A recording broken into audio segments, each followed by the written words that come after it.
যত দুনিয়াবি কাজ আছে সেই কাজগুলোকে কমিয়ে ফেলবো। এক, দুনিয়াবি কাজগুলো কি করব? মানে দুনিয়াবি যত কাজ, যত ব্যস্ততা যা আছে এগুলোকে কমায় নিয়ে আসবো, যাতে রমজান মাসে আমাকে বেশি বাইরে দুনিয়াবি প্রয়োজনে বাইরে বের হইতে না হয়, মানে বেশি ব্যস্ততা আমাকে দুনিয়ার জন্য না করতে হয়। মনে করেন যে আপনি চাইলে এখন যদি সামর্থ্য থাকে রমাদান এবং ঈদের বাজার করে রাখতে পারেন, কারণ লাইলাতুল কদর নষ্ট করে ঈদের বাজার, আর রমজানের অনেক রুহানিয়াত নষ্ট করে দেয় দুনিয়াবি বাজার ঘাট, তাই না? সবার সামর্থ্য হয় না, সবার সামর্থ্য হয় না, কিন্তু বড় বড় যে বিষয়গুলো আছে, বড় বড় খাবার, মৌলিক খাবার, এগুলো আপনি 2 মাসের জন্য বাসায় রাখতে পারেন যদি সামর্থ্য থাকে। সামর্থ্য নাই তাহলে সেটা আলাদা বিষয়। মোট কথা, এটা শুধু একটা বিষয় বোঝাচ্ছি না, দুনিয়াবি যত ব্যস্ততা এগুলোকে কমায় রমাদানের জন্য প্রিপারেশন নিতে হবে। আল্লাহ পাক আমাদেরকে সবাইকে রমাদানের জন্য প্রিপারেশন নেওয়ার তৌফিক দান করেন। এটা হলো মনস্তাত্ত্বিক প্রিপারেশন, যে রমাদান আসতেছে, আমি শাবান মাসেই আমি আমার কাজগুলো গোছাই নিব, যাতে রমজানে আমি ফারেক থাকি ইবাদতের জন্য। বুদ্ধিমানের কাজ না এটা? আল্লাহ পাক তৌফিক দান করেন, আমিন। 2 নম্বর হচ্ছে ভাই, রমাজানের আমরা সবাই 30টা সওম রাখবো বলে নিয়াত করি, আল্লাহ পাক তৌফিক দান করেন, আমিন। কিন্তু এখানে একটা কথা, 2 নম্বরটা হচ্ছে রোজা রাখার মতো রোজা রাখতে হবে। কি বললাম বলেন? রোজা রাখার মতো রাখতে হবে। এটা কেন বললাম, কেন বললেন ভাই? উত্তর দিচ্ছিস। উপোস থাকা, না খেয়ে থাকা আর সওম রাখা এক জিনিস নয়। পানি ছেড়ে দেওয়া, খাবার ছেড়ে দেওয়া আর ইসলামী সওম এক জিনিস নয়। অনেক ধর্মের মানুষ খাবার পানি ছেড়ে দিয়ে থাকে, উপাস থাকে না? হাদিসের মধ্যে নবীজি বলেছেন যে ব্যক্তি রোজা রেখে অন্যায় কাজ ছাড়তে পারলো না, মানে আল্লাহর মাসিয়াত ছাড়তে পারলো না, এই যে কাবায়ের ফাওয়াহিশ এগুলো ছাড়তে পারলো না, অশ্লীলতা ছাড়তে পারলো না, মিথ্যা ছাড়তে পারলো না, বেহায়াপনা ছাড়তে পারলো না, তার না খেয়ে থাকায়, পানি না পান করায় আল্লাহর কিচ্ছু যায় আসে না। তার রোজার বিষয় বুঝলাম। রোজা কাকে বলে ভাই? মানে রোজা মানে হচ্ছে আমি আল্লাহ পাকের সমস্ত নিষেধ ছেড়ে দিব। কি করব? আল্লাহর সমস্ত নিষেধ। রোজা থেকেছি, পানি খাচ্ছি না, খাবার খাচ্ছি না, কার ভয়ে? গোসল করার সময় 1 ঢোক পানি খেলে কে দেখবে? এই চেতনা তখন কাজ করে না? চুপ করে 1 লোকমা ভাত খেলে কে দেখবে? কেউ দেখবে? আল্লাহ ছাড়া কেউ দেখবে? কেউ দেখবে না। তারপর আপনি খান না কেন? কারণ আপনি অনুভব করেন যে আল্লাহ পাক আমাকে দেখছেন। এটাই হলো ইহসান। এটার নাম কি? ইহসান। এটাই বলা হচ্ছে হাদিসে জিবরিলের মধ্যে, আনতা আবুদুল্লাহ কাআন্নাকা তারাহ, তুমি এমনভাবে আল্লাহর ইবাদত করো যেন তুমি আল্লাহকে দেখতে পাচ্ছ। ওয়া ইল্লাম তাকুন তারাহু, তুমি যদি আল্লাহকে দেখতে না পারো, জেনে রাখো ফাইন্নাহু ইয়ারাক, আল্লাহ পাক তোমাকে দেখছেন। এটাকে বলে আল্লাহ কনসিয়াসনেস বা ইহসান বা তাকওয়া। আর তাকওয়া হাহুনা, তাকওয়া কোথায়? এখানে। আপনি সওমের আয়াতটা পড়েন, কুতিবা আলাইকুমুস সিয়াম কামা কুতিবা আলাল লাযিনা মিন ক্বাবলিকুম লাআল্লাকুম কি তাত্তাকুন, তোমাদের উপর সওমকে ফরজ করা হয়েছে ঠিক যেমন করে আগের উম্মতদের উপরেও করা হয়েছিল। উদ্দেশ্য হচ্ছে লাআল্লাকুম তাত্তাকুন, যাতে করে তোমরা তাকওয়া অবলম্বন করতে পারো। তাকওয়া মানে আল্লাহ কনসিয়াসনেস, এই যে আমি খাচ্ছি না, পান করতেছি না, আমি বিশ্বাস করি আল্লাহ আমাকে দেখতেছেন, এই তো। তো সেই বান্দা কেমন করে রমজান চলে গেলেই বেনামাজি থাকতে পারে? রমজান চলে গেলে কি আল্লাহ তাকে আর দেখে না? সেই বান্দা কিভাবে সুদ খায়, তখন কি আল্লাহ তাকে দেখে না? সেই বান্দা, একই বান্দা কিভাবে জেনা করতে পারে? মেয়েকে নিয়ে কেমন করে বাইকে ঘুরতে পারে? কেমন করে গায়রা মাহরামের সাথে আমরা করতে পারি, ফ্রি মিক্সিং করতে পারি? কেমন করে সে সমকামিতার দিকে ধাবিত হতে পারে? কেমন করে সে জুয়া খেলতে পারে? কেমন করে সে মাদক খাইতে পারে? কেমন করে সে আল্লাহ দ্রোহী আইন বাস্তবায়ন করতে পারে? যদি সে এই চেতনা থাকে যে আল্লাহ আমাকে দেখছেন, এই চেতনাটাকে বদ্ধমূল করার জন্যই রমাজান আসে। বলেন সুবহানাল্লাহ। আমি কি বুঝাতে পারলাম রোজা রাখার উদ্দেশ্যটা কি? ওই জিনিসটাকেই আমাদের ভিতরে ইনস্টল করাই হলো উদ্দেশ্য। লাআল্লাকুম, অংশটা বলেন, লাআল্লাকুম তাত্তাকুন। তাকওয়া কি কিনতে পাওয়া যায় বাজারে? এই যে আল্লাহ পাক আমাকে দেখছেন, আমি খাবো না, আল্লাহ আমাকে দেখছেন, আমি পান করতে পারবো না, আমার রেস্ট্রিকশন আছে, পিপাসায় গলা ফেটে যাচ্ছে একেবারে রোদের মধ্যে, তাও খাচ্ছি না কেন? কার ভয়ে? ওইটাই জীবনের সব ক্ষেত্রে বাস্তবায়ন করার জন্যই রমজান আসে। বুঝতে পারি নাই মনে হয়? ওই চেতনাটাই, একই চেতনাটাই জীবনের সবগুলো কাজে বাস্তবায়ন করার জন্য কি আসে? রমাদানের সওম আসে। আমরা শুধু রোজার ফজিলত নিয়ে বয়ান করি, রোজা রাখলে 70 গুণ নেকি হবে না, 70 গুণ হবে, 700 গুণ বাড়াই দিবে। মূল কথা ফজিলত তো ফজিলত পাবোই, মূল কথা এইটা, তাকেও অবলম্বন করতে হবে। আল্লাহ পাক আমাদেরকে তৌফিক দান করেন। কয়টা বলছি বলেন ভাই? 2টা মনে থাকবে। 1, দুনিয়াবি কাজ কমায় ফেলা। 2, কি রোজা রাখার মতো রাখা। 3 নাম্বার হচ্ছে, এটা আমার নিজস্ব একটা পরামর্শ আর কি। 3 নাম্বার হচ্ছে, রোজা রাখার জন্য আমাদের সাহারি করতে হয়, ইফতার করতে হয়। এই তো আল্লাহর ওয়াস্তে সাহারি এবং ইফতারে মুসলমানের মতো খাবার খাবেন, জানোয়ারের মতো খাবার খাবেন না। সাহারি এবং ইফতার এই দুটোতে কি খাবেন? মুসলমানের মুমিনের মতো খাবার খাবেন, জানোয়ারের মতো খাবার খাবেন না। আল্লাহ পাক বোঝার তৌফিক দান করেন। মানে আমরা কিন্তু সাহারিতে কি করি জানেন? 7 পেট খাই। কয় পেট? নবীজি বলেছেন খাবে পেটের 1 ভাগ খাবার, 1 ভাগ পানি, 1 ভাগ, আবার বলি 1 ভাগ খাবার, 1 ভাগ পানি, 1 ভাগ। কার পেট খালি আছে এখন খাওয়ার সময় খাওয়ার টেবিলে? আমাদের ওস্তাদরা বলেন যে মুসলিম উম্মাহ, আমাদের ওস্তাদরা বলেন যে মুসলিম উম্মাহ খাবার টেবিলে হেরে গেছে, সে কখনো জিহাদের মাঠে জিততে পারবে না। বুঝতে পারেন নাই? বুঝতে পারলাম না মনে হয়। যারা খাবারের টেবিলেই হেরে গেছি, এখানেই তো আপনি সুন্নাহ মাফিক খাইতে পারতেছেন না, প্রবৃত্তির কাছে হেরে গেলেন। গপ গপ গপ গপ করে খাচ্ছি 7 পেট ভর্তি করে। এখানে তো খাবারের সামনেই হেরে গেলাম, প্রবৃত্তির সামনে। সে আবার কাফেরদের সাথে জিতবে কেমনে? জিতবে আগে নিজের প্রবৃত্তির উপর জিহাদে তো জিততে হবে। আমার মন চাচ্ছে যে না করি, করবো না, এটার নাম জিহাদ, এটাও জিহাদ। মন চাচ্ছে সুদ খাই একটু, খাবো না, এটার নাম কি? জিহাদ। মন চাচ্ছে নামাজ না পড়ি, ঘুমায় থাকি, মন চাচ্ছে না, মন বলতেছে ঘুমাই ঘুমাই ঘুমাই, কিন্তু নামাজ পড়তে হবে। এই যে উঠলাম, ওযু করলাম, গেলাম, এর নাম কি? এটাও এক প্রকার কি, বরং নফসের সাথে জিহাদটা অনেক বড় জিহাদ বলা হয়েছে, বলা হয় নাই? এটা মানুষকে শক্ত করবে। একটা মেয়ে সাথে প্রেম করতে মন চায়, করবো না, ওকে দেখবো না, যাবো না কাছে, এটা এটা শক্ত থাকার নাম কি? এটা মনে নফসের সাথে কি বুঝেন? তো আল্লাহ পাক আমাদেরকে নফস শক্ত করার তৌফিক দান করেন। তো ভাই, খাবার ইফতারেও এভাবে 7 পেট খাবেন না, সারিতেও খাবো না, ওয়াদা করি তো ইনশাল্লাহ। শোনেন, পরিমিত খাবেন, পুষ্টিকর খাবার খাবেন। পরিমিত খাবেন কিন্তু পুষ্টিকর খাবার খাবেন, তাহলে যথেষ্ট হবে ইনশাল্লাহ। আর এখনকার যে খাবার, এতে বেশিরভাগই ভেজাল। যত বেশি খাবো তত দ্রুত অসুস্থ হব। এই যে আমাদের ফিটনেস দিন দিন খারাপ হয়ে যাচ্ছে। আমি নিজের কথা বলতেছি, শোনেন, এটা বলি না, এগুলো জাহিলি যুগের কথাবার্তা। আমার কাছে ওটা জাহিলি যুগ। মোহাম্মদ আশরাফুল আছে না, নাসির হোসেন, মোহাম্মদ আশরাফুল, এটা বিকেএসপিতে খেলতো আর কি, থাকতো। বিভিন্ন জায়গায় কান্ট্রি লিগ খেলা হইতো, ফার্স্ট ক্লাস, প্রিমিয়ার লিগ, এইটা ওইটা। প্রথম যে কাজটা করায় সেটা হলো, ক্রিকেটের কথা বলতেছি আর কি, প্রথম যে কাজটা করায় যে মিনিমাম একটা মাঠকে 6টা থেকে 7টা রাউন্ড দিতে হবে। কয়টা রাউন্ড? 5 থেকে 6টা রাউন্ড দিতে হবে। 5 থেকে 6টা রাউন্ডে আমাদের কাছে কোনো বিষয় ছিল না। 6টা আমরা মনে করতো কে কত বাড়াইতে পারে, কে 7টা, কে 8টা, কে 9টা, কে 10টা। এখন তো 2টা দিলেই জিব্বা বের হয়ে যাইতেছে। কথা বুঝতে পারতেছেন না? ওয়েট তোলা কোনো বিষয় না। মনে করো ওয়েট তোলা, দু একটা ছেলেকে তুলে ফেলা যাবে, কষ্ট মষ্ট হবে একটু আর কি। এখন একটা দেখা যায় যে ওয়াইফকেও তোলা যায় না বলে করে, কথা এরকম আর কি। তো এই যে আমরা দিন দিন যে দুর্বল হয়ে যাচ্ছি, বুঝতে পারতেছেন না আপনারা? এটা দিন দিন যে আমরা আগের জেনারেশনের মতো শক্ত না। আমাদের দাদারা, তার দাদারা যেরকম স্ট্রং ছিলেন, আমাদের ইয়াংরাও কিন্তু অত স্ট্রং না। একটা ইয়াং ছেলেকে আপনি এখন 50 বছরের একজন মুরব্বীর সাথে পাঞ্জা লাগায় দেন, পারবে না, ওই চাচাই জিতবে। তো এটার কারণ হচ্ছে ভেজাল খাবার, ভেজাল পরিবেশ, ভেজাল সব কিছু। আমরা যা খাচ্ছি বেশিরভাগই বিষ। আর আল্লাহর কসম, এগুলো মনিটর করার দায়িত্ব সরকারের, এগুলো মনিটর করার দায়িত্ব প্রশাসনের। এদেরকে মোবাইল কোর্টের আওতায় নিয়ে এসে একদম 1 বছরের জন্য ঢুকাইতে ভিতরে। আইনের সঠিক প্রয়োগ হলে এমনি সিধা হয়ে যাবে। বাঙালিদেরকে শুধু মিষ্টি মিষ্টি কথা বলে কাজ হবে না, মাঝে মাঝে কঠিন শাসন লাগে। বড় বড় কান্ট্রিগুলো আপনারা দেখে আসেন, মনে করেন রাস্তায় ড্রাইভিংয়ের সীমা দেওয়া আছে 100 কিলো, ওরা যদি 110, 120 চালায় কেউ কিচ্ছু বলবে না, কোনো ট্রাফিক পুলিশও নাই।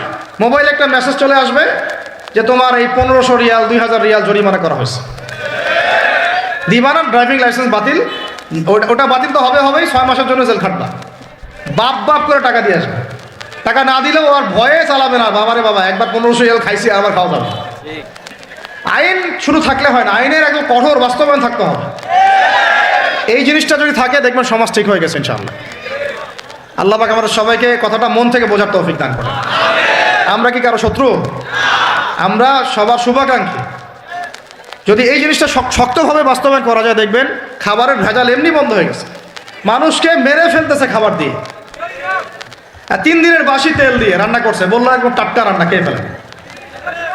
এই যে কোলেস্টেরল বেড়ে গেল, ক্যান্সার হচ্ছে। গরু ইঞ্জেকশন দিয়ে ফুলায় ফাবায় মোটা তাজা করে ফেলাই দিল, করে নাই? কি অবস্থা মানুষের বুদ্ধি! চালের মধ্যে এটা মিশাচ্ছে, ডালের মধ্যে ওইটা মিশাচ্ছে, পানির মধ্যে কি মিশাই দিচ্ছে, ড্রেনের পানি বলতেছে মিনারেল ওয়াটার। হ্যাঁ, ডাব খাবেন, ডাবের পানি আগে ইঞ্জেকশন দিয়ে বের করে ফেলাইছে, ও আগে খাই ফেলছে, অল্প একটু বাকি আছে, ওটার দাম হাঁকাচ্ছে 150 টাকা। নিচ থেকে উপর পর্যন্ত আমাদের সমাজে খালি প্রতারণা চলতেছে। এই কারণে আমাদের উপর থেকে আল্লাহর রহমত দিন দিন উঠে যাচ্ছে। আমাদেরকে সতর্ক হওয়া উচিত, আমাদেরকে সৎ হওয়া উচিত। সৎ হইতে পয়সা লাগে না, সৎ হইতে পয়সা লাগে? সবাই যার যার জায়গা থেকে ভালো হয়ে যায়, কিচ্ছু করা লাগবে না ইনশাআল্লাহ। আপনি মাদক খায়েন না, কেউ জোর করে মাদক খাওয়াবে? আপনি নিজে সুদ খায়েন না, কেউ জোর করে সুদ খাওয়াবে? এখানে কেউ মাদকের দোকান দিল, আমরা খাই না, ও দোকান নিয়ে চলতে পারবে না? টামটপলা বাঁধে চলে যাবে, কি করবে? চাইতে বাধ্য সে। আমরা খাইলে সে ব্যবসা করবে। আল্লাহর ওয়াস্তে আমরা কোনো রকম প্রতারণার কাছেও যাব না, হারামের কাছেও যাব না, এবং অন্যকে আমরা প্রতারিত করবো না ইনশাআল্লাহ। বাজার মার্কেটে একটা অনেক জটিল বিষয়। রমজান মাস আসলেই দেখবেন দাম বাড়া শুরু হয়েছে। এখনই অসাধু ব্যবসায়ী যারা, ওরা রিস্টোর করে ফেলাইছে, ওরা আবার সিন্ডিকেট করে ফেলবে যে এই দামের বাইরে যাবে না। তখন আবার দেখবেন যে সরকার বিপাকে পড়ে গেছে, দাম আর কন্ট্রোল করতে পারতেছে না, তখন ভর্তুকি দেওয়া লাগতেছে, আবার ওদেরকে আইনে আনা লাগতেছে। মানে আমরা নিজেরাই ঠিক নাই। কারা ঠিক নাই? আমরা নিজেরাই ঠিক নাই। এই কারণেই তো আমরা মানে আমাদের সমাজের উপর থেকে আল্লাহ পাকের রহমত বরকতটা উঠে যাচ্ছে দিন দিন। আপনি দেখে নিয়েন যে পণ্যের দাম এখন 200 টাকা, রমজান মাস আসলে দেখবেন 250 টাকা 300 টাকা বাড়াই দিচ্ছে। এটা ব্যবসায়ীরা করবে, অনেক অসাধু ব্যবসায়ী করবে, এটা অনেকেই করবে, এখনো চলতেছে। আমাদের বাংলাদেশে এমন কিছু নাই যেটা উৎপন্ন হয় না। আমরা যদি আমাদের এখানে সঠিক জাকাত ভিত্তিক অর্থনীতি থাকতো এবং সততা থাকতো, ইনসাফ থাকতো, আমানত থাকতো, আমাদের জিনিস আমরা খেয়ে শেষ করতে পারতাম না, এরপর বাকিটা রপ্তানি করতে পারতাম। অনেক কথা ভাই, এগুলো অর্থনীতির বিষয়, আরেকদিন কথা হবে ইনশাআল্লাহ। রমজানে আসছি যেহেতু এতটুকু নসিহত করি। 3 নম্বর, যে ভাই আমরা এমনভাবে খাবো না যে খাওয়ার মনে হয় জানোয়ারের খাওয়া। ঠিক আছে ভাই, পুষ্টিকর খাবার খাবো, কিন্তু পরিমাণে কম। কম বলতে কি একবারে কম না, আপনার প্রয়োজন অনুযায়ী 3 ভাগ করে, 1 ভাগ খাবার, 1 ভাগ পানি, 1 ভাগ ফাঁকা, সুন্নাহ অনুযায়ী। আল্লাহ পাক তৌফিক দান করেন, আমিন। 4 নম্বর হচ্ছে রমাদান মাস মানেই কোরআন। রমাদান মাস মানে কি? এই রমজানে আমরা সবাই বেশি থেকে বেশি কোরআন তেলাওয়াত করবো ইনশাআল্লাহ। কারা কারা পারি হাত তুলি? আলহামদুলিল্লাহ, হাত নামা। সবাই পারেন কোরআন তেলাওয়াত? মাশাআল্লাহ মাশাআল্লাহ। এটাই তো চাই, বাংলাদেশের ঘরে ঘরে প্রত্যেক ব্যক্তি যেন কোরআন তেলাওয়াত করা জানে, এটাই তো আমরা চাই। এমন যদি হয় যে 100% মানুষ কোরআন তেলাওয়াত করতে পারে, 16 কোটি মুসলিম, দিন কায়েম হয়ে যাবে ইনশাআল্লাহ। ইনশাআল্লাহ ইনশাআল্লাহ। ভিতরে কাজগুলো করেন, আল্লাহ পাক তৌফিক দান করেন। তো ভাই কোরআন আমরা রমজানে বেশি থেকে বেশি পড়বো ইনশাআল্লাহ ভাই, ঠিক আছে? যারা পারি না একটা লিমিট ফিক্স করি, কমপক্ষে দিনে 1 পারা, দিনে কমপক্ষে 1 পারা, তাহলে 30 দিনে 1 খতম হবে। ওকে, আরও বেশি পারি 2 পারা, তাহলে 2 খতম হবে। আরও বেশি পারি 3 পারা। এমন আমাদের ইমামদের যুগে, আমাদের 4 ইমামদের যুগে, সলফে সালেহিনদের যুগে প্রতিদিনই 1টা করে খতম দিতেন তারা। সুবহানাল্লাহ। তাদের সময় আল্লাহ বরকত দিয়েছিলেন। সুবহানাল্লাহ। সারা রাত জেগে তেলাওয়াত করতেছেন, নামাজ পড়তেছেন, দিনের বেলা তেলাওয়াত করতেছেন। রমজান মাস হচ্ছে কোরআন নাজিলের মাস। এই মাসে যে হতভাগা কোরআন পড়তে পারলো না, তার জন্য আফসোস করা ছাড়া কিছু করার নাই। রমজান মাসে কোরআন আগে পড়বো, কোরআন শিখবো, না পারলে কি করব? না পারলে 1 মাসে শিখবো, অন্যকে শেখাবো, কোরআনের দার্স দিব, কোরআনের মাহফিল হবে, কোরআনের তাবলিগ হবে, কোরআন নিয়ে আলোচনা হবে ইনশাআল্লাহ। আমরা জানবো কোরআনের মধ্যে কি আছে। এটা জানার সবচেয়ে উত্তম মাস হচ্ছে কি? রমাদান। আল্লাহ পাক তৌফিক দান করেন, আমিন। যারা আমরা আরবি জানি টুকটাক ভাঙাচুরা, তারা আমরা এটার অর্থ পড়বো ইনশাআল্লাহ। যারা আমরা আলেম ওলামা আছে অনেকেই, যারা ইফতা দিয়েছি, দাওরা দিয়েছি, বা আমরা তালেব ইলম ওলামা একরাম যারা আছে, আমরা এই কোরআনের তাফসিরগুলো পড়বো ইনশাআল্লাহ। মানে কোরআনময় রমাদান, কোরআনময় কি, এবং চেষ্টা করবেন। আমার খুব ইচ্ছা হয় যদি আল্লাহ পাক আমাকে ক্ষমতা দিতেন বা তৌফিক দিতেন, আমার ইচ্ছা হয় যে রমজান মাসে বাংলাদেশের যত মসজিদ আছে সমস্ত মসজিদে কোরআন শিক্ষা ফ্রি হয়ে যাবে। ভালো উদ্যোগ না? বাংলাদেশে কত মসজিদ আছে? হাজার না লাখ? লাখ না কোটি? হয়তো কোটি কোটি মসজিদ থাকতে পারে। প্রত্যেকটা মসজিদে যদি বিনামূল্যে কোরআন শিক্ষা কার্যক্রম করা যেত রমজান মাসে, এক মাসে আপনি দেখতেন প্রায় মিনিমাম 5 কোটি মানুষকে কোরআন শেখানো যেত। তাও হাতে কলমে, তাও কি হাতে কলমে। বই দেওয়া হতো ফ্রি, আর ওই যারা টিচার ক্লাস নেবে ওদেরকে বেতন দিব, ভাতা দিব সরকার থেকে। দেওয়া যায় না? দেওয়া যায় না? আচ্ছা, যদি গভর্নমেন্ট নাও দেয়, আপনারা জাকাত থেকে দিতে পারেন, সদকা থেকে দিতে পারেন, পারেন না? নিজেদের পকেট থেকে দিতে পারেন, নিজের ব্যবসা থেকে দিতে পারেন, এলাকা ভিত্তিক দিতে পারেন। কত উৎস আছে না? যদি এভাবে প্রত্যেকটা মসজিদ থেকে কোরআন শিক্ষা কার্যক্রম চালু করা হয় রমজান মাসে, আমরা দোয়া করি আল্লাহ পাক যেন এই কথাটা পৌঁছে দেন উপরের লেভেলে, এবং তারা উদ্যোগ নেয়। জানি না উদ্যোগ নেবে কিনা, আমাদের দায়িত্ব পৌঁছে দিলাম। তো অ্যাটলিস্ট যদি সবগুলো মসজিদে নাও হয়, প্রত্যেকটা এলাকায় যদি একটা করে মসজিদও হয়, তবুও দেখবেন কয়েক কোটি মানুষকে কোরআন শেখানো যাবে ইনশাআল্লাহ। কোরআন ছাড়া এই জাতিকে আপনি ফিরাতে পারবেন না। কোরআন ছাড়া এই যুবকদেরকে মাদক থেকে ফেরানো যাবে না। কোরআন ছাড়া এই যুবকদেরকে জেনা থেকে ফেরানো যাবে না। এই টিকটক প্রজন্ম হয়ে এরা নষ্ট হয়ে গেছে, শেষ হয়ে গেছে। বাংলাদেশে আশঙ্কাজনক হারে এখন সমকামিতা বাড়তেছে। আশঙ্কাজনক হারে এখন জেনা, ব্যভিচার, পরকীয়া এগুলো বেড়ে গেছে। মাদক দ্রব্যের কি ছয়লাভ, এই যে গুন্ডামি, মাস্তানি, ছিনতাই কারা করতেছে? যারা ইয়াং ছেলে পেলে এরা করতেছে। এদেরকে ফিরাইতে হইলে কোরআন ছাড়া কোনো গতি নাই। আইএমএ জাহেলিয়াতের সেই মানুষগুলো কোরআনের আলোয় শ্রেষ্ঠ মানুষে পরিণত হয়েছে। কথা বুঝতে পারেন নাই? আইএমএ জাহেলিয়াতের সেই মানুষগুলা যারা একসময় নিজের মেয়েকে দাফন করেছিল জীবন্ত। ইন্না লিল্লাহি ওয়া ইন্না ইলাইহি রাজিউন। চিন্তা করা যায়? আপনি আপনার মেয়েকে দাফন করতে পারবেন জীবন্ত? পারবেন? বলেন। এরকম মানুষ যারা এই কাজ করেছিল, তারা কোরআনের সংস্পর্শে এসে সোনার মানুষে পরিণত হয়েছে। এই কিতাব আল্লাহ পাক নাজিল করেছেন ওই ঘরের উপরে উঠিয়ে রাখার জন্য না, মাঝে মাঝে বের করবো, ধুলা মুছবো, চুমু খাবার রেখে দিব, এই জন্য না। বাবা মারা গেছে, খুললাম, পড়লাম, সব বক্সায় দিলাম, এই জন্যে না। শুধু এই কিতাব আল্লাহ পাক নাজিল করেছেন যারা আমরা হৃদয়ে ধারণ করি। কোথায় ধারণ করি? তো হৃদয়ে ধারণ করবো তো তখনই যখন আমি বেশি তেলাওয়াত করব, বেশি বেশি পড়বো, সবাইকে পড়াবো, শেখাবো। আল্লাহ পাক আমাদের সবাইকে কোরআনের বিপ্লব ঘটানোর তৌফিক দান করেন, আমিন।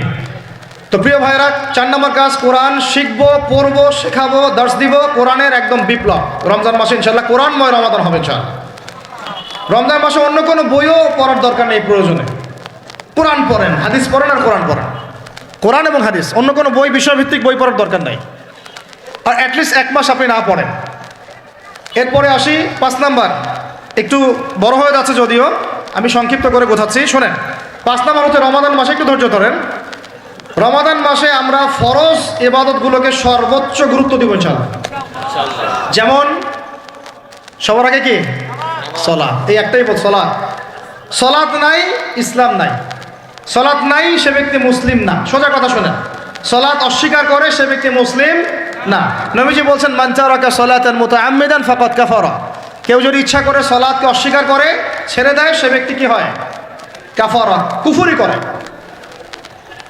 সালাত না পড়ার কারণে ইমামগণ বলেছেন তাকে মুসলমানদের কবরস্থানে দাফনও করবে না। কোন কোন ইমাম বলেছেন তাকে জানাজাও দিবা না।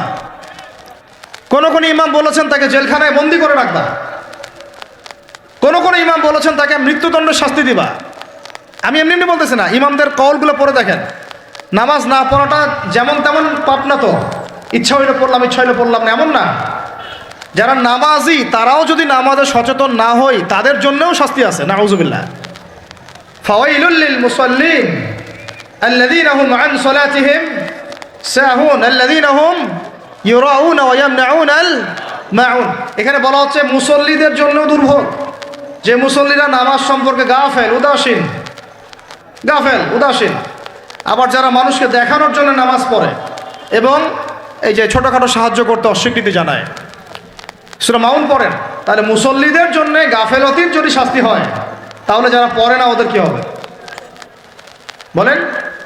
ওই যে ওই সূরাটা কি জানি নাম, মুজাম্মিল না মুদ্দাসির, হাফেজে কোরআন কে আছে, মা সালাকাকুম মিন সাকার, হ্যাঁ তাই না?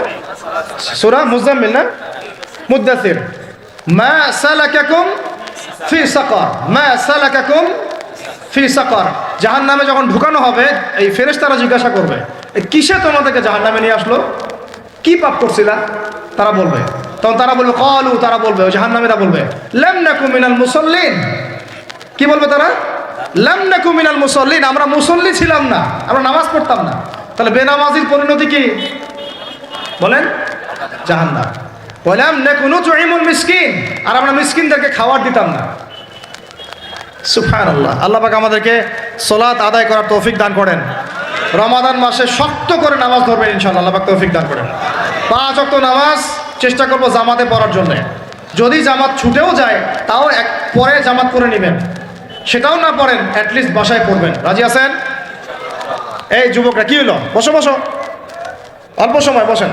আরে আপনাদের চেয়ে আমার তারা বেশি, আমি 4 ঘন্টা সফর করে আসছি, আবার 4 ঘন্টা সফর করতে হবে আমাকে। আপনারা তো এখান থেকে বাসায় চলে যাবেন, টাটার বাসায়, এত ব্যস্ত কেন? বসেন। এখন কথা হচ্ছে যে নামাজের সাথে আরো অনেক ফরজ আছে না? যেমন পর্দা কি ফরজ না? ফরজ না? যাকাত ফরজ না? ফরজ না? তারপরে আল্লাহ পাকের আনুগত্য করা, এটা ফরজ না? ফরজ না? রাসূলের আনুগত্য, তাওহীদ ফরজ না? সুন্নত। তো এই জিনিসগুলো, ফরজগুলোকে শক্ত করে ধরবো ইনশাআল্লাহ। রাজি আছেন? আর 4 নম্বর হচ্ছে রমজান, এটা কি 5 নম্বর না? 5 নম্বর রমজান মাসে ফরজ ইবাদতগুলোতে সর্বোচ্চ গুরুত্ব দিব ইনশাআল্লাহ। রাজি? 6 নম্বর হচ্ছে, এটা কত 6 বলছি? 5। 6 নম্বর হচ্ছে ফরজের পাশাপাশি সুন্নত এবং নফলের পাবন্দি। ফরজের পাশাপাশি সুন্নত এবং নফলের পাবন্দি, মানে দেখেন ফরজ নামাজের আগে পিছে অনেক নামাজ আছে না সুন্নত? দৈনিক 12 রাকাত সুন্নত যে ব্যক্তি পড়বে তার জন্য জান্নাতে ঘর নির্মাণ করা হবে। কোন 12 রাকাত? ফজরের আগে 2, ফজরের আগে, জোহরের আগে 4, তারপরে 2, তারপরে মাগরিবের পরে, এশার পরে, মোট কত হইল? 12। এই 12 রাকাত নামাজ যে ব্যক্তি দৈনিক পড়বে তার জন্য জান্নাতে ঘর নির্মাণ করা হবে ইনশাআল্লাহ। তো রমজান ছাড়া এগুলো ধরার উত্তম কোনো সময় আছে? অনেক সময় মিস হয়ে যায়, রমজানে যেন ধরি আমরা, আল্লাহ পাক তৌফিক দান করেন। এর পাশাপাশি দেখেন দৈনন্দিন অনেক সুন্নতের আমল আছে না? বিভিন্ন কাজের দোয়া, মাসনুন দোয়া, জিকির আজকার, এগুলো আছে না? এই প্রত্যেকটা কাজকে শক্ত করে আঁকড়ে ধরবো ইনশাআল্লাহ, আল্লাহ পাক তৌফিক দান করেন, আমিন। যে কাজটা করবেন তার আগে জেনে নেবেন ওই কাজটা কিভাবে করলে সুন্নত হবে।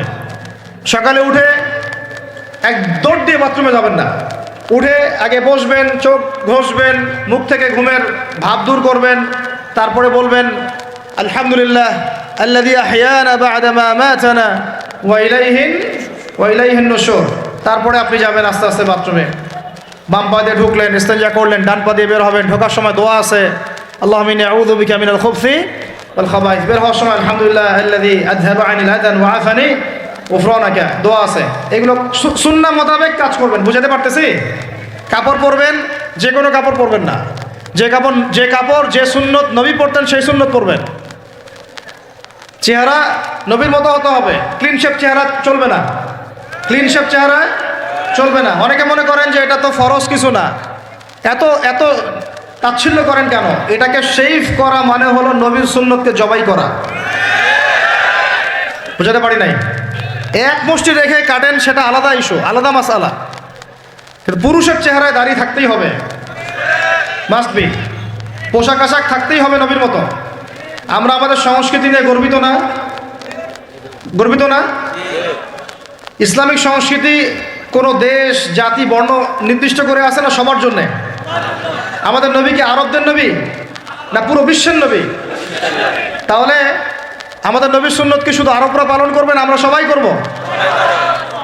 এখন আমাদের সবার চেহারা নবীর সুন্নাহ অনুযায়ী হতে হবে। গোঁফ ছোট করতে হবে, দাড়ি লম্বা করতে হবে, পোশাক ঠিক করতে হবে, টাকনুর উপরে কাপড় পরতে হবে। এখন ছেলেরা পরে টাকনুর উপর কি, হ্যাঁ ছেলেরা পরে টাকনুর নিচে, আর মেয়েরা পরে কি উপরে। এরপরে বসে ছেলের সাথে বাইকে, দেখবেন হাঁটু পর্যন্ত দেখা যায়। বিষয়টা এমন না এখন? হুজুর আপনারাও দেখেন না? আমরা দেখি না, আপনারা দেখান। আমরা কি করি না? আমরা দেখি না, বরং আপনারা দেখান। দেখালে আমরা চোখটা সরাই বলি আউযু বিল্লাহি মিনাশ শাইতানির রাজিম। চোখে বললে আমরা কি বলি? আউযু বিল্লাহি মিনাশ শাইতানির রাজিম। এখন আসেন, আমাদের পোশাক আশাক, কথাবার্তা, চলাফেরা, আমল, খাওয়া, ঘুম, ব্যবসা বাণিজ্য যা আছে, রাজনীতি, অর্থনীতি, সমাজনীতি, সব কিছু নবীর সুন্নাহ মাফিক ঢেলে সাজাইতে হবে। রাজি কি না? রমজান মাসে এটা নিয়াত করা যাবে ইনশাআল্লাহ? ইনশাআল্লাহ। আল্লাহ পাক তৌফিক দান করেন, আমিন। কয়টা বলছি ভাই? ছয়টা। ছয়টা? সাতটা? ছয়টা। 7 নম্বর আসেন ভাই। 7 নম্বর হচ্ছে আমরা কোনো অবস্থায় হারাম কোনো রিজিকে যাব না। রাজি?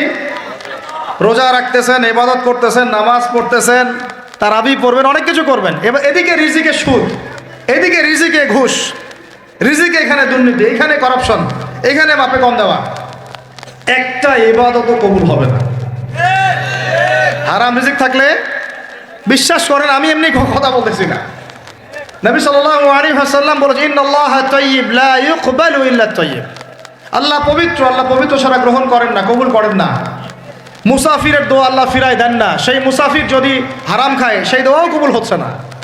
একজন মুসাফির হাত তুলে দোয়া করছিলেন, নবীজি বলছেন, মাথায় ধুলা, গায়ের কাপড় ঠিক নাই, মুসাফির সেজদায় আল্লাহর কাছে দোয়া করছে, হাত তুলে দোয়া করছে, আল্লাহ আমাকে এইটা দাও, ওইটা দাও, ওইটা দাও, ইয়া রব্বি, ইয়া রব্বি, ইয়া রব্বি। নবীজি বলছেন, এই ব্যক্তি যদিও মুসাফির, কিন্তু কিভাবে তার দোয়া কবুল হতে পারে? তার পানীয়টা হারাম, তার খাবারটা হারাম, তার পোশাকটা হারাম। বুঝতে পারছি ভাই? এমনিতে মুসাফিরের দোয়া কবুল হয়। 3 ব্যক্তির দোয়া আল্লাহ ফিরায় দেন না। কয় ব্যক্তি? এক নাম্বার হচ্ছে মুসাফির, 2 নাম্বার হচ্ছে কি সন্তানের জন্য পিতামাতার দোয়া, আর 3 নাম্বার কি মাজলুমের দোয়া। মাশাআল্লাহ, আপনারা জানেন ভালোই। মাজলুম মানে কি? যার উপর জুলুম করা হয়, যার উপর জুলুম করা হয়েছে। আমরা এখন কিন্তু সবাই মাজলুম, তাই না ভাই? পুরো মুসলিম উম্মাই এখন মাজলুম। ইনশাআল্লাহ এই অবস্থা থাকবে না। ইনশাআল্লাহ জালেম যেখানে জুলুম করবে পতন হবে। সমস্ত জালেমদের পতন বিশ্ব থেকে হবে ইনশাআল্লাহ। এটা সময়ের ব্যাপার। কিসের ব্যাপার? আল্লাহ পাক পরীক্ষা করছেন আমাদের। ইসরায়েল সারা জীবন বোম মারতে থাকবে না ইনশাআল্লাহ তাআলা। ফিলিস্তিনের মা বোনরা এভাবে ধর্ষিত হবে না ইনশাআল্লাহ। একদিন ওই বাচ্চারা বড় হবে, ওরা যুদ্ধ করবে ইনশাআল্লাহ। এই ভাইরা যাদেরকে মারা হচ্ছে, এই লীলা খেলা চলবে না ইনশাআল্লাহ। ইনশাআল্লাহ তাআলা এই হাদিসের উপর বাস্তবায়ন হবে। কোন হাদিস? নবীজি বলেছেন, লা তুকাতিলুন্নাল ইয়াহুদ, তোমরা অবশ্যই এই জালেম ইহুদিদের সাথে যুদ্ধ করবেই। ওয়ালা তাকতুলুন্নাহুম, তোমরা অবশ্যই এদেরকে হত্যা করবেই। এমনকি ওরা পাথরের পিছনে লুকালেও, হাত্তা ইয়াকুলুল হাজার ওয়াশ শাজার, পাথর গাছ কথা বলা শুরু করবে। ইয়া মুসলিম, হে মুসলিম সৈন্য, ইন্না ওয়ারাইল ইয়াহুদ তাআল ফাকতুলহু, আমার পিছনে ইহুদি লুকিয়ে আছে, ভয়ে লুকাইছে, আসো একে হত্যা করো। কে বলবে? পাথর গাছ কথা বলবে। এটা গাল গল্প রূপ কথা না। তো এখন যা দেখতেছেন এগুলো চিরস্থায়ী নয়। তো কথা প্রসঙ্গে চলে আসলো, 3 ব্যক্তির দোয়া আল্লাহ পাক ফেরত দেন না। মাজলুম, সন্তানের জন্য পিতামাতার দোয়া এবং মুসাফিরের দোয়া। কিন্তু যদি রিজিক হারাম হয় তাহলে হবে না। তাহলে আমাদের নসিহত নাম্বার কত? এটা 7। আমরা কোনো অবস্থায় হারাম রিজিকে সম্পৃক্ত হব না। রোজা রেখে তো মোটেই না। এবং এটা চর্চা করব যাতে করে আমরা হারাম থেকে বেঁচে থাকতে পারি। ঠিক আছে ভাই? 8 নাম্বার হচ্ছে আমরা রমজান মাসে সবার জাকাতগুলো দিয়ে দিব ইনশাআল্লাহ। জাকাত যাদের ফরজ হয়েছে আল্লাহর রাস্তায় জাকাত দিয়ে দেন। জাকাত দিবেন না, এটাও জাহান্নামে যাওয়ার অন্যতম কারণ। ওই সম্পদগুলোকে এভাবে গলানো হবে, গলিয়ে মুখে, গালে, পার্শ্বদেশে, চামড়ায় লাগিয়ে দেওয়া হবে। নাউজুবিল্লাহ। সূরা তাওবায় আছে এটা। কোন সূরায়? তাওবায়। জাকাত দিতে হবে। কেউ যদি জাকাতকে অস্বীকার করে সে কাফের হয়ে যাবে। কেউ যদি জাকাতকে অস্বীকার করে কি হয়ে যাবে? কাফের হয়ে যাবে। কেউ যদি মনে করে নামাজ ফরজ, নামাজ মানি, জাকাত মানি না, কি হয়ে যাবে? কাফের হয়ে যাবে। এখন আমার কথা হচ্ছে, ইসলামী অর্থনীতির মূল ভিত্তি হচ্ছে জাকাত। জাকাত যদি ঠিকঠাক মতো দিতেন, বাংলাদেশে একটা দরিদ্র মানুষও খুঁজে পাওয়া যাইতো না। এটা গাল গল্প না, এটাই বাস্তবতা, কিন্তু আমরা সেটা বাস্তবায়ন করতে পারছি না। আমার কথা শোনেন ভাই, বাংলাদেশে এমন অনেক মানুষ আছে, হাজার হাজার, যাদের জাকাত যদি আপনি কালেক্ট করতে পারেন, সমাজে একটা দরিদ্র মানুষও খুঁজে পাওয়া যাবে না। এমন একজন মানুষের জাকাত দিয়ে আপনি একটা গ্রামের মানুষকে খাওয়াইতে পারবেন। মিলসের মালিক জাকাত দেয় না, গার্মেন্টসের মালিক অনেক জাকাত দেয় না, ফ্যাক্টরি মালিক জাকাত দেয় না, অনেকে কানাডায় বাড়ি ঘর করতেছেন, এখানে জাকাত দেন না। আছে না এরকম? জাকাত না দিলে ইসলামের খুঁটি থেকে নাম কাটা পড়ে গেল। ইসলামের ভিত্তি কয়টা? 5টা না? তাওহীদের পরে কি সালাত না? সালাতের পরেই কি জাকাত, তারপরে না রমাদান এবং হজ, তাই না বিষয়টা? আল্লাহ পাক আমাদেরকে ইসলামের এই 5টা পিলারের অন্যতম পিলার জাকাতের উপর আমল করার তৌফিক দান করেন। কয়টা বললাম ভাই?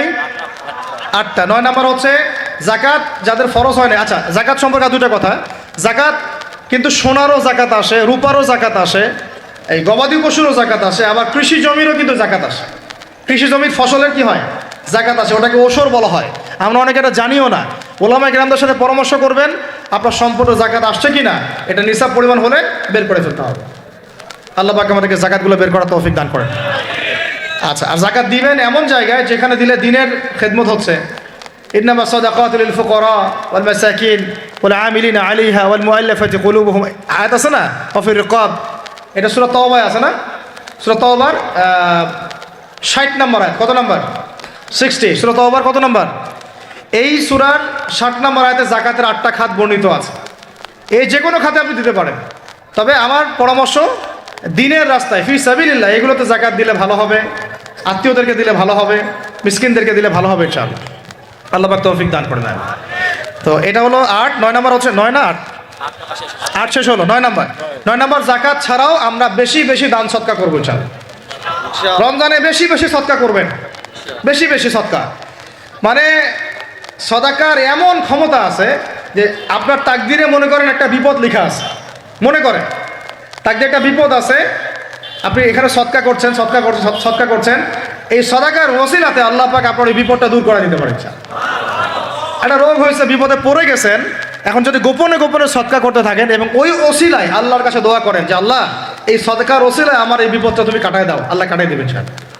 সদকার এমন ক্ষমতা আছে, তবে এটা ঢাকঢোল পিটায় না, যত পারেন গোপনে গোপনে। হ্যাঁ, প্রকাশ্যেও দেওয়া যায়, গোপনে দেওয়া উত্তম। গোপনে দেওয়া কি উত্তম, প্রকাশ্যেও দেওয়া যাবে, কোনো সমস্যা নাই। আমরা সদাকা দিব, বেশি বেশি চেষ্টা করবো আত্মীয়র হক দেওয়ার, আত্মীয়দেরকে দেওয়ার জন্য। প্রতিবেশী, আমাদের সমাজের ইয়েতিম, আমাদের সমাজের বিধবা, আমাদের সমাজের মিসকিন, ভালো ভালো জায়গায় সদকা করবেন। ঢাকা শহরে দেখা যায় অনেক সময় আমরা গাড়ি দিয়ে যাই, গাড়ির সামনে গ্লাসে নক করে টাকা যাচ্ছে, আল্লাহর ওয়াস্তে কিছু দেন। কে জানি হাদিসটা ভিক্ষুকদেরকে শিখাইছে। কোন হাদিস জানেন? যে আল্লাহর ওয়াস্তে কারো কাছে কিছু চাইলে ফিরাইতে হয় না। আল্লাহর ওয়াস্তে যদি কেউ আপনার কাছে কিছু চায়, যে আল্লাহর ওয়াস্তে ভাই আপনার কাছে আমি 10টা টাকা যাচ্ছি, থাকলে দেন, তাহলে এটা ফিরাইতে হয় না। বেচারা আল্লাহর ওয়াস্তে চাইছে, আমি ফিরাবো কেন? আল্লাহর দোহাই দিছে। তো প্রত্যেকটা ভিক্ষুক দেখবেন চায় আল্লাহর ওয়াস্তে দেন, সেটা নিয়ে গাঁজা খাক আর কি করে করবো, আল্লাহর ওয়াস্তেই চাচ্ছে। তো অনেক সময় দেখা যায় অনেক ভিক্ষুকের ফ্ল্যাট আছে ঢাকায়, কি আছে, আর আমরা ভাড়া থাকি, যারা দেই তারা ভাড়া থাকি, হয় ভিক্ষুকের ফ্ল্যাট আছে। সুবহানাল্লাহ। তো প্রতারণা যুক্ত, বোঝার বুদ্ধি নাই কোথায় দিলে ভালো হবে, এই জন্যে বাছাই করে করে সদকা করবেন। দিনই খাতগুলোতে বেশি সদকা করবেন, আল্লাহ পাক তৌফিক দান করবেন। আর সবচেয়ে ভালো হয়, আমার পরামর্শ, সবচেয়ে ভালো হচ্ছে আত্মীয়দেরকে দিবেন। এখানে আপনি 2জন নাকি পাবেন। কয়টা? এক, আত্মীয়র হক রক্ষা করলেন, হক আদায় করে তার নাকি, সদকা তো করলেন, এটার নাকি আছে। আবার আত্মীয়র সম্পর্ক বজায় রাখলেন, সুসম্পর্ক বজায় রাখলেন, এটা আরেকটা নাকি। আত্মীয়তার সম্পর্ক রক্ষা করা বিশাল ইবাদত। মানে এটা সিলাতুর রাহিম, এটা আল্লাহ পাকের আরশের সাথে ঝুলে থাকে। যে আত্মীয়তার সম্পর্ক রক্ষা করে আল্লাহ পাক তাকে রক্ষা করবেন। আত্মীয়তার সম্পর্ক যে নষ্ট করে দেয় আল্লাহ পাক এই কেটে ফেলবেন এটাকে। আত্মীয়তার সম্পর্ক নষ্ট করতে হয় না। আত্মীয়তার সম্পর্ক নষ্টকারী জান্নাতে যায় না, এটা না হাদিসটা ওস্তাদ?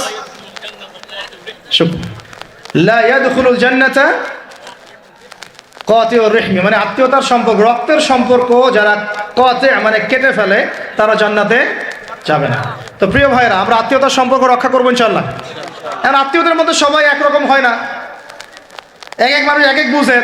কেউ হয়তো আলট্রা মডার্ন, কেউ এক্সট্রা অর্ডিনারি মডার্ন, ঠিক আছে, কেউ দিনের ধার কাছেও নাই, কেউ নাস্তিক, এরকম আছে তো নাকি? তা আপনি সৌজন্যমূলক সম্পর্ক বজায় রাখবেন, সালাম কালাম বিনিময়ে আসলে মেহমানদারি করা, সৌজন্যমূলক সম্পর্ক কি করবেন? বজায় রাখবেন। আল্লাহ পাক আমাদেরকে বোঝার তৌফিক দান করুন। কটা বলছি? 8 না 9? 9টা। 10 নম্বর হচ্ছে ভাই, রোজা রেখে বেশি বেশি ইস্তেগফার করবেন। কি করবেন বলেন? রোজা রেখে বেশি বেশি ইস্তেগফারের সবচেয়ে ছোট্ট বাক্যটা হচ্ছে আস্তাগফিরুল্লাহ ওয়া আতুবু ইলাইহি। কি বললাম বলেন? আস্তাগফিরুল্লাহ ওয়া আতুবু ইলাইহি। এইটুকু পারা যাবে না? দিনে কমপক্ষে 100 বার। কতবার? দিনে কমপক্ষে 70 বার বা 100 বার।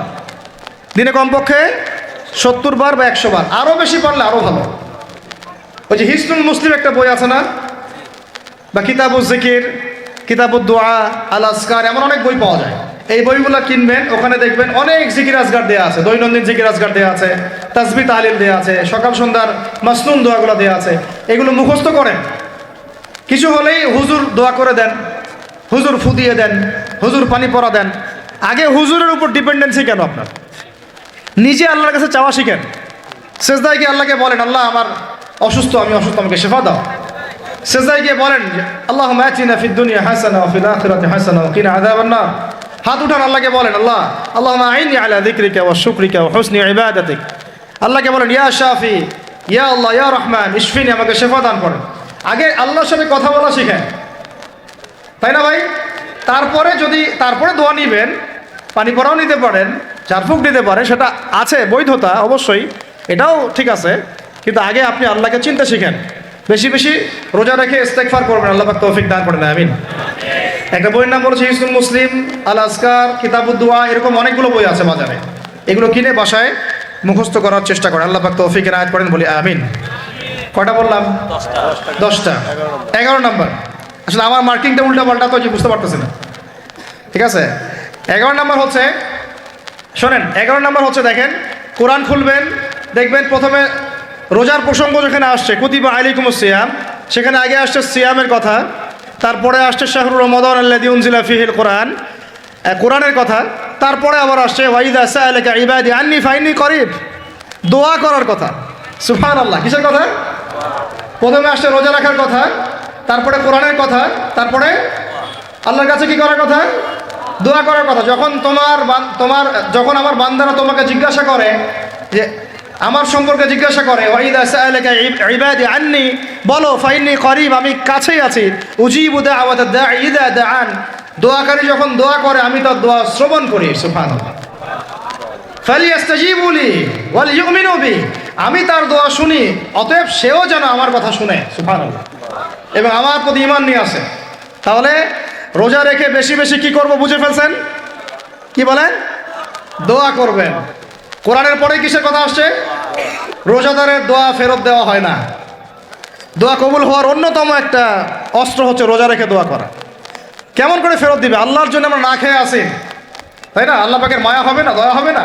আমার বান্দা না খেয়ে আছে, আমার বান্দা পানি ত্যাগ করছে, আমার বান্দা স্ত্রী সহবাস ত্যাগ করছে, হালালগুলো ছেড়ে দিয়েছে আমার জন্যে, তা আমি কেন তার দোয়া? অবশ্যই আল্লাহ পাক উপযুক্ত মনে করলে দোয়া কবুল করবেনই করবেন ইনশাআল্লাহ। দোয়া করার পদ্ধতি জানতে হবে। হারাম খাওয়া যাবে না, শিরিক করা যাবে না, বেদাত করব না। ইনশাআল্লাহ দোয়া করার আগে আল্লাহর প্রশংসা করব, নবী সাল্লাল্লাহু আলাইহি ওয়াসাল্লামের প্রতি দরুদ পড়ব, ঠিক আছে? দোয়া কবুলের সময়গুলো বেছে বেছে দোয়া করব, ইনশাআল্লাহ দোয়া কবুল হবে। আল্লাহ পাক আমাদেরকে রোজা রাখা অবস্থায় বেশি বেশি দোয়া করার তৌফিক দান করেন। কটা হচ্ছে? 11। 12 নম্বর হচ্ছে রমজান মাসে তারাবির নামাজ জামাতে পড়ব। কি বললাম বলেন? রমজান মাসে সালাতুত তারাবি জামাতে পড়ব। এখন আমি আরও 3টা কথা বাড়াই দিচ্ছি। কেউ হজম করতে পারলে করেন, যদি না করতে পারেন, বদহজম হয়ে যায়, কিছু করার নাই। বদহজম যদি হয়ে যায়, পরে আমাদের সাথে মাদ্রাসায় এসে বসেন, কিতাবপত্র খুলে দেখাবো, কথা হবে ইনশাআল্লাহ, ঠিক আছে? অনলাইন গরম করার দরকার নাই। রমজান মাসে আমরা তারাবির নামাজ পড়বো ইনশাআল্লাহ জামাতে। কোথায়? জামাতে ইনশাআল্লাহ। 1। 2 নম্বর, তারাবির নামাজ পড়বো 20 রাকাত। কত রাকাত? 20 রাকাত। আর যদি বলেন যে আমি ভাই কম পড়ি, পড়েন আপনি বাসায়, কোনো সমস্যা নাই। আপনি আপনার মতো করে বাসায় পড়েন, কোনো সমস্যা নাই। যদি উমর রাদিয়াল্লাহু আনহু এর উপর আমল করে থাকেন, আমার আমল করতে কোনো সমস্যা নাই। যদি উসমান রাদিয়াল্লাহু আনহু 2 আযান চালু করে থাকেন, তাহলে আমার আমল করতে কোনো সমস্যা নাই। ওই যে হাদিসটা বলেছিলাম প্রথমে, কে নাজাত প্রাপ্ত ফেরকা, মা আনা আলাইহি ওয়া আসহাবি, আমি আর আমার সাহাবীরা যার উপরে আছি। আর একটা হাদিস কি, আলাইকুম বিসুন্নতি ওয়া সুন্নতি খুলাফায়ে রাশিদিন মাহদিয়িন মিন বাদি, তোমাদের উপর অবধারিত হচ্ছে, ওয়াজিব হচ্ছে আমার সুন্নতকে আঁকড়ে ধরা এবং আমার সাহাবীদের সুন্নতকে কে আঁকড়ে ধরা। কার কার সুন্নত? আমার সুন্নতকে আঁকড়ে ধরো এবং আমার সাহাবীদের সুন্নতকে আঁকড়ে ধরো, খোলাফায়ে রাশেদার সুন্নতকে আঁকড়ে ধরো, যারা মাহদিয়িন হেদায়েত প্রাপ্ত মিন বাদি, আমার পরে। সাহাবায়ে কেরাম যদি কিছু চালু করেন, আমল করতে কোনো দোষ নাই, বরং এটাই হচ্ছে সুন্নতের আরও শ্রেষ্ঠ অনুসরণ। কারণ আমি তো ওমরের চেয়ে বড় পরহেজগার হইতে পারবো না, পারবেন? তাহলে আমি তো উসমানের চেয়ে দিন বেশি বুঝি না। তিনি যদি 2 আযান চালু করতে পারেন, তাহলে আমি তাকে বেদাতি বলতে পারি না, নাউযুবিল্লাহ। যদি আমি তাকে এভাবে শব্দ প্রয়োগ করা হয়েছে বাংলাদেশে, উসমান রাদিয়াল্লাহু আনহু যদি 2 আযান চালু করে থাকে, ওটা বেদাত হয়ে গেছে, নাউযুবিল্লাহ। বলেন নাউযুবিল্লাহ। সাহাবীরা কিছু চালু করলে যদি বেদাত হয়, তাহলে সুন্নত হবে কি? তাহলে সুন্নত কোনটা হবে? তাহলে এই ব্যক্তি এরকম কথা যদি কেউ বলে থাকে, তাহলে তার উচিত হবে এখনই রুজু করে ফিরে আসা, অহংকার না করা, হঠকারিতা না করা, এখনই ইস্তেগফার করে তওবা করে ফিরে আসা, আল্লাহ মাফ করে দিবেন ইনশাআল্লাহ। আর এর উপর হঠকারিতা থাকে না, ওসমান রাদিয়াল্লাহু আনহু যদি 2 আযান চালু করে থাকে, তিনি ভুল করেছেন, তিনি বেদাত করেছেন, নাউযুবিল্লাহ। বিশ্বাস করেন, সাহাবীদেরকে এভাবে কটাক্ষ করলে, আন্ডারএস্টিমেট করলে, এভাবে কথাবার্তা বলে, শানের খেলাফ কথা বললে ঈমানও চলে যেতে পারে। আমরা নবীকে মানব সাহাবীদের মানদণ্ডে, সাহাবীদের বুঝের উপর আমাদের বুঝ না। আমি বুঝাতে পারতেছি না। নবীকে মানব, অবশ্যই মানব। কার মাধ্যমে? কাদের মধ্য দিয়ে? সাহাবাদের তরিকার মধ্য দিয়ে। আর সাহাবাদের তরিকা আমি কি ধাপাস করে পাবো? তাবেই লাগবে, তাবেই লাগবে। এই সিলসিলা মেনটেন করে আমাকে মানতে হবে। কোরআন এবং হাদিস তো সবার বাসায় আছে। আপনাকে যদি আমি এখন বলি যে ক্রিপ্টোকারেন্সি হালাল না হারাম, আপনি কি বের করে দিতে পারবেন এখন আমাকে? পারলেও আপনার আরও 15-20 বছর পড়াশোনা করতে হবে। তারপরে যারা এগুলো নিয়ে গবেষণা করে, তাদের কাছে আসতে হবে, জিজ্ঞাসা করতে হবে, বলতে হবে, তারা ফতোয়া দিলে মানতে হবে। ফাসআলু আহলা যিকরি ইন কুনতুম লা তা'লামুন, তোমরা আহলে জিকিরদেরকে জিজ্ঞাসা করো, আহলুল ইলমদেরকে জিজ্ঞাসা করো যে বিষয় তোমরা জানো না। তাহলে আমাদের সমাজে এরকম অনেক ফিতনা চলতেছে, অনলাইনে এই ফিতনাগুলো অনেক বেশি। আর ইয়াং ছেলেপেলেরা এখন দিন শেখে অনলাইন থেকে, এরা দিন মাদ্রাসায় এসে শিখতেছে না। স্পেশালি যারা জেনারেল লাইন থেকে আসছেন, তাদের সমস্যা আরও বেশি এবং তারা অনেকে বিভ্রান্ত হয়ে যাচ্ছে। তাই আমি রিকোয়েস্ট করব, কথা অন্যদিকে নিয়েন না। আমি আপনার দুশ্মন না, আমি আপনার বন্ধু, শুভাকাঙ্ক্ষী। আপনাদেরকে ওলামায়ে কেরামদের সোহবতে আইসা দিন শিখতে হবে, অ্যাপস থেকে দিন শিখবেন না। অ্যাপস থেকে একবারে হাদিসের রেফারেন্স পাইছি, বাস কাম সারা। জি না, ওই হাদিস তাহাকিক করার ব্যাপার আছে, উসুলের ব্যাপার আছে, আসমা ও রিজালের ব্যাপার আছে, তাআলিলের ব্যাপার আছে, অনেক বিষয় আছে। একটা মাসালা ইসলামবাদ করতে হলে অনেকগুলো বিষয় একসাথে লাগে। আর অনলাইনে শায়েখ হওয়ার জন্য কিছু লাগে না, খালি পড়র করতে পারলেই হয়। অনলাইনে যে কোরআন তেলাওয়াতও করতে পারে না, সেও শায়েখ হয়ে বসে আছে। শুধু শায়েখ না তো, মহাপণ্ডিত, সে পুরা ওলামায়ে দেওবন্দের সাথে একাই বাহাস করতে পারবে। এটা বলছে যে আরে ওলামায়ে দেওবন্দ আর কি, সবগুলোকে ডাকো, সব ওলামায়ে দেওবন্দ এক পাশে বসবে, সে আর এক পাশে বসবে, ও বলে একাই যথেষ্ট। এটা মানসিক রোগী। এগুলো কি না? মানসিক রোগী। তো মানসিক বিকারগ্রস্ততার থেকে দিন শেখার চাইতে আপনার দিন মাদ্রাসায় গিয়ে শেখা অনেক ভালো। মানসিক বিকারগ্রস্তদের থেকে দিন শেখা বাদ দিয়ে মাদ্রাসায় গিয়ে ওলামায়ে কেরামের সাথে পরামর্শ করে দিন শেখেন। আল্লাহ পাক তৌফিক দান করেন। ইয়াংদেরকে আমি বারবার এটা নসিহত করতেছি, ইয়াংরা অনেকে পাপিস্তায় চলে যান অনেক দিন। ভাই, ওলামায়ে কেরামের সোহবতে থাকেন, ইনশাল্লাহ আপনি সেফ অ্যান্ড সাউন্ড থাকবেন। তাদের মধ্যে যদি ইখতলাফ যদি হয় কোনো মাসালায়, এবং একাধিক মাসালাও যদি প্রমাণিত হয়, দুইজন ভাই দুইজনের উপর আমল করেন, কোনো সমস্যা নেই। বনু কুরাইজায় গিয়ে একদল আসল পড়েছেন রাদিয়াল্লাহু আনহুম আজমাইন, সাহাবীদের মধ্যে, আর একদল আসল পড়ে গিয়েছেন। নবীজিকে বলেছেন দুজনের মধ্যে অমুক ঠিক আর অমুক বেঠিক। দুজনকে বলেছেন তোমরা দুইজনে ঠিকের উপর আসো, সমস্যা নেই। তো এরকম বুঝগত পার্থক্য থাকতে পারে, ইখতিলাফি মাসালা থাকতে পারে, ওইগুলোকে নিয়ে এভাবে সমাজকে বিচ্ছিন্ন করবেন না, বিভক্ত করবেন না। তো এখানে প্রমাণিত একটা চিরায়ত একটা আমল সলফে সালির যুগ থেকে চলে আসছে, আমরা তারাবি জামাতে পড়বো ইনশাআল্লাহ। 2 সর্বোচ্চ সংখ্যায় পড়বো ইনশাআল্লাহ। আমরা 20 রাকাত পড়বো ইনশাআল্লাহ। আপনি যদি 8 রাকাত বা 12 রাকাত 14 রাকাত 15 রাকাত পড়তে চান পড়েন, কোনো সমস্যা নেই। আপনার সাথে আমি যুদ্ধ করতে যাবো না, এটা তো ফরজ না। ফরজ কি? যুদ্ধ করার দরকার নেই, পড়তেছে পড়ুক, সমস্যা নাই। আমরা 20 রাকাত পড়বো ইনশাআল্লাহ। সমস্যা আছে কোনো? কেউ যদি 20 রাকাতকে বেদাত বলে তখন সমস্যা হবে। যদি কেউ 20 রাকাতকে কি বলে? বেদাত বলে, তখন সমস্যা হবে। তখন বলবো যে মাদ্রাসায় আসেন, বসেন। মাদ্রাসা আসতে চায় না, অনলাইনে ভাস চায়, মাদ্রাসা আসতে চায় না। কারণ মাদ্রাসা আসলে বইপত্র তো পড়তে বলবো যে এই যে আরবি কিতাবটা পড়েন, পড়তে পারবে না। আমি তিনটা কথা বলেছি, জাস্ট কিচ্ছু করতে হবে না। বাহাসের 3টার যে কোনো একটা যদি করতে পারে আমরা হেরে গেছি। ওলামা একরাম বলবো আমরা সবাই হেরে গেছি। এক, যে কোনো একটা মেশকাতের ক্লাসের কোনো হাদিসের কিতাব বা দাওরা ক্লাসের কোনো হাদিসের কিতাব, যে কোনো একটা, ধরেন যে ফয়জুল কালাম বা কি হাদিস আরবাঈন, অথবা ধরেন যে আল বুলুগুল মারাম মিন আদিল্লাতিল আহকাম, মিশকাতুল মাসাবি, এরকম কিছু কিতাব, রিয়াদুস সালিহিন, এরকম মূল জামাত মাসহাফগুলো আছে, নুসখাগুলা খুলে দেওয়ার কাজ, যে একটু পড়ে শোনা হাদিসে কি লেখা আছে। যদি পড়ে দিতে পারে, রিডিংটা পড়ে দিতে পারে, হেরে গেছে, আর লাগবে না কিছু, ব্যাস এতটুকু।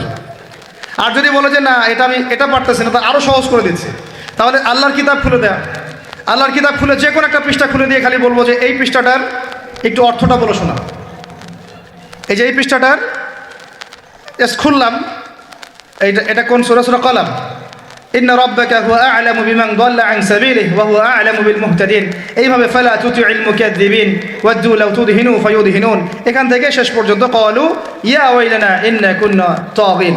জাস্ট এটা পড়ে অর্থটা বলেন কি লেখা আছে। যদি অর্থ বলতে পারে, হেরে গেছি, বাস, আর কিছু লাগবে না।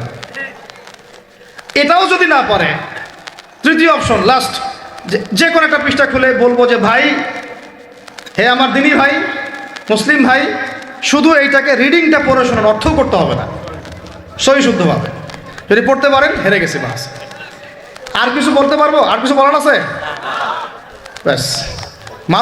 মানুষ কত বেয়াদব হলে, এবং কত মানে কি ভাষা নাই আসলে বলার।